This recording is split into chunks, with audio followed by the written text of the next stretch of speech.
Content is not king.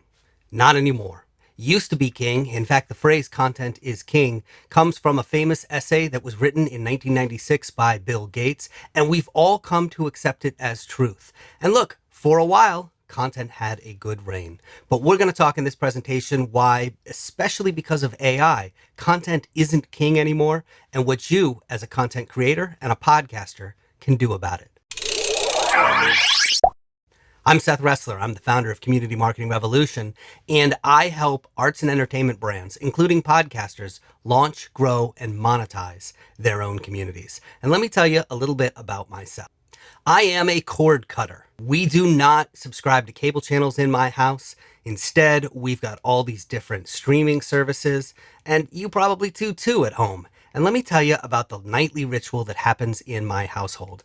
Every evening, my girlfriend and I sit down in front of the TV and we open up Netflix or one of the other streaming services and we try to figure out what we want to watch. And we start pulling up trailers and watching them, and before you know it, an hour and a half has gone by and we say, you know what, it's too late to watch anything. Let's just go to bed. And what's happening here is that there is simply too much content to consume. And it's not just a problem for the content consumers. It's also a problem for the content creators. This was a headline in February in the New Yorker. Is the media prepared for an extinction level event? Because all of these media organizations have revenue models that are premised on a world where content is scarce. And we don't live in that world anymore. When I began my career, if you wanted to create content and get it to reach a mass audience, it took big expensive equipment, like a printing press or a radio tower or a television studio. Not anymore. Now, anybody with a cell phone and an internet connection can create content and can send it around the world. But all those content creators are competing for the same thing. They're all competing for attention. That's the finite resource, and it's gotten harder than ever to cut through. Now, what do you do about this? Well, the traditional answer is to create more better content. This is what every consultant will tell you. This is what every marketing blog will tell you. This is what every guru and expert will tell you. Sometimes they'll say, oh, you need to create content for every social media platform out there. Sometimes they'll say, oh, you need to optimize your content for search engines, or you need to use data to target your content better, or you need to do storytelling. These are all variations of the same piece of advice, which is create more better content. And look, in a vacuum, that's not bad advice. You should create higher quality content and you should produce as much as you can. But there's a problem. And that problem is that everybody is getting the exact same advice. Everybody's being told to create more better content.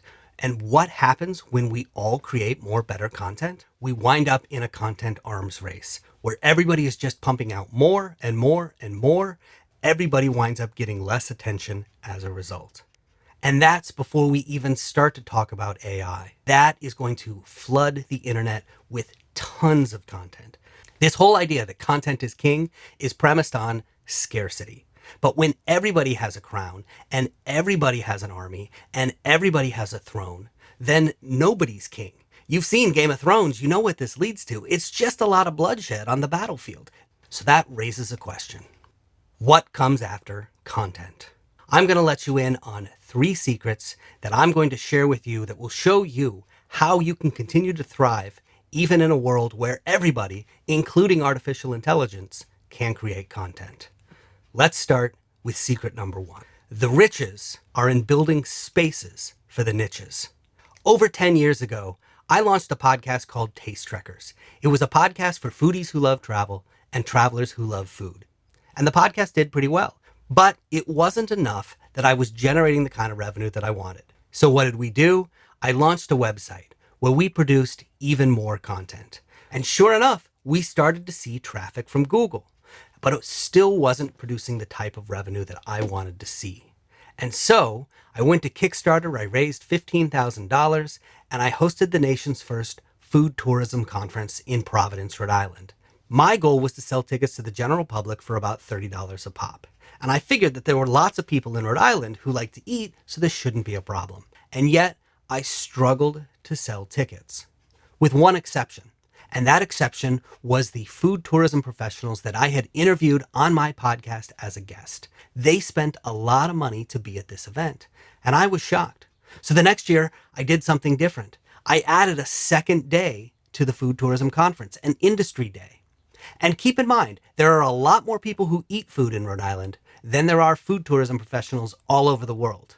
And yet we sold out industry day like that, and I again struggled to sell tickets to the general public. And I learned something from this. If you are a food tourism professional, there are not a lot of other people in your city that you can talk to about what you do. So when I created a space for all these food tourism professionals to come together, they jumped at the chance to be there. And they were willing to spend a lot of money to be in that space. And that brings me to my first point about community. A community is a group of people with a shared mission. And to build community, you must create a space for these people to gather. So let's get into secret number 2. Building spaces is easier than ever. You see, once upon a time, in order to build spaces, you actually had to physically build a building. You might build an office, you might build a church, you might build a school, or you might build a baseball park. But you needed a physical space in order to make this happen. Not anymore.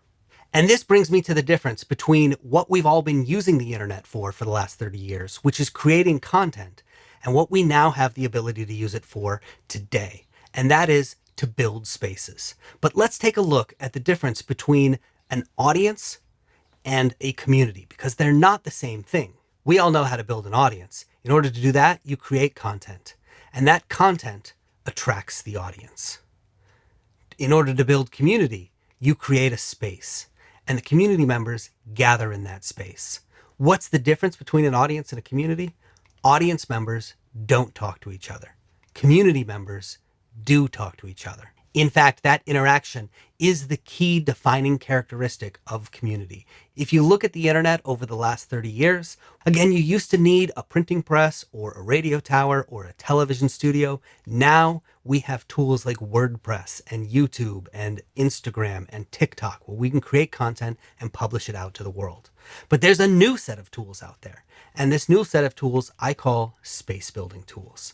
And these are things like Zoom or Slack or Facebook groups or LinkedIn groups. So we no longer need to create physical buildings for people to get together. We can now create spaces digitally. This makes it possible for everybody to build community. That brings me to secret number 3. You are a serendipity engineer. Serendipity is when two people come together and in a fortuitous meeting, something big comes out of it. Maybe they start a company, maybe they start a band, maybe they get married. You never know. It could be anything.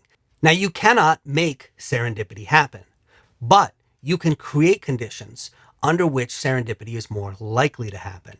And that's what we, as people who are building a space for community members to gather, are trying to do. It's all about creating connections between people that didn't exist before in the hopes that it sparks some serendipity. So those are my 3 secrets. Number 1, the riches are in building spaces for the niches.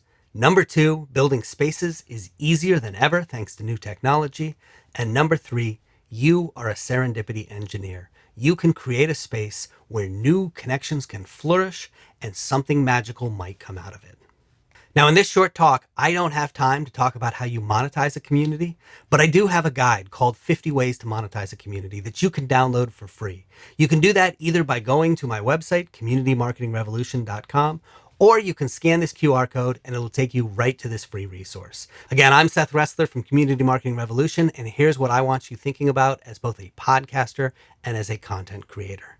The question is not how can you create more better content, because that's not going to help you cut through anymore. We no longer live in an age where content is king, because now even the AI can create content. No, the question you should be asking is, how can I build a community? And don't ask, how can I build a community around my content? Ask, how can I create content that will serve my community? Because again, content is not king, not anymore, not in the age of AI. These days, community is king. I'm Seth Resler. I'm the founder of Community Marketing Revolution, and I've got 2 free resources for you that are available to help you on your community building journey. You can find links to both of them in the description of this video below. The first is 50 ways to monetize your community, and the second is a list of questions to ask before you launch your own community. Thanks for watching.